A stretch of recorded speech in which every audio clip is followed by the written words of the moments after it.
come on. That's what it says in the commercial. What would you like to do? Shout. Futhro Da. Yes! Tosses the bandit outlaw into the air. In case I haven't said it enough, I love The Legend of Zelda Breath of the Wild. I spent about 100 hours just playing that game. I beat the game, I beat the DLC, and I sort of just really didn't know what to do at that point. So my Switch spent like 4 or 5 months just collecting dust, and I was on the hunt for a game that could engage me as much as Breath of the Wild. Yeah. Okay. So after doing an extensive amount of research, all fingers pointed towards Skyrim. To give some context, I never played Skyrim during any of the years which it was released. During 2011, I was playing Legend of Zelda Skyward Sword. I looked over and everybody was playing Skyrim. Everybody around me, you know, was yelling like "Futhro Da!" and I didn't really know what to make of it, because when I saw the gameplay for Skyrim, it didn't look like something for me. It just looked like a first-person fantasy role-playing game, which, little did I know, it is way more than that. So I did even more and more research. I started watching video reviews of Skyrim. I started watching walkthroughs of Skyrim and, like, you know, all these "is Skyrim worth it" type stuff. And I think after seeing the right videos, I was convinced to pick up Skyrim and at least try it out. Yeah. So when I was making videos over the summer, I never made a video about Skyrim. I would make videos and then I would sort of allude to the fact that I was playing Skyrim at the time. And I have to say, after picking up the game initially, I was very underwhelmed. I spent 20 hours going and just coasting through the main story quests, and up around the 20-hour mark, something just clicked.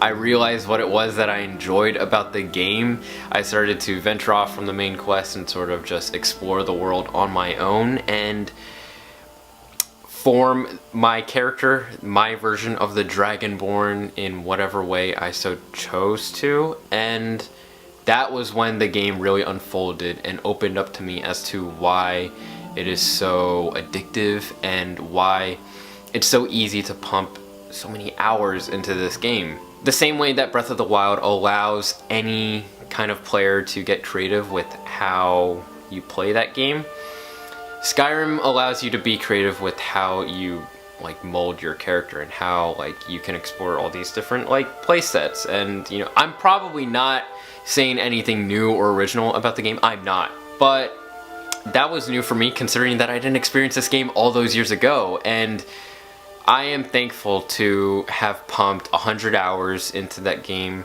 What happened was, when I went to college, Spider-Man PS4 came out and I sort of just dropped Skyrim for about like a week or two.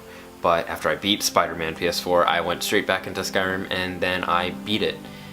And what happened as soon as I was done with my first 100 hours of Skyrim after I beat the first game?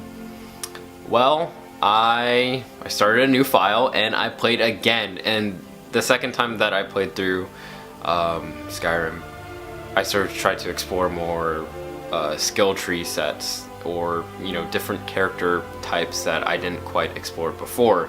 And there was a hell of a lot that I got more out of my second playthrough, and I am thankful to have pumped over like 200 hours into this game, just because to me it's the ultimate single player experience. Now, when Super Smash Bros. Ultimate came out, I got it day one, but after playing that game for about like a couple hours, I immediately went back to Skyrim, just because, well, first of all, because I enjoy single player experiences much more than, say, a multiplayer experience more. And you know, like I said, Skyrim, in my opinion, is the ultimate single player experience that there is at this point in time, in my opinion. And if there's anything that I can say to someone who hasn't gotten into Skyrim at this point, but is still like thinking about it, or maybe skeptical like I was, I think I should say that looking at gameplay videos or looking at video reviews couldn't possibly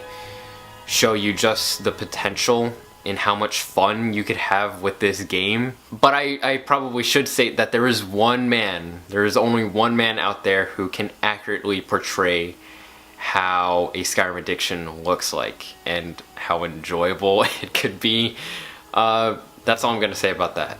No doubt in my mind that I do not regret getting into Skyrim this late in the game. I feel like I found it at the perfect point of my life where I didn't really know, I was sort of burnt out on video games, and upon discovering Skyrim, I think oh my god, Skyrim kind of like refueled my passion for video games, and I have to thank it for that.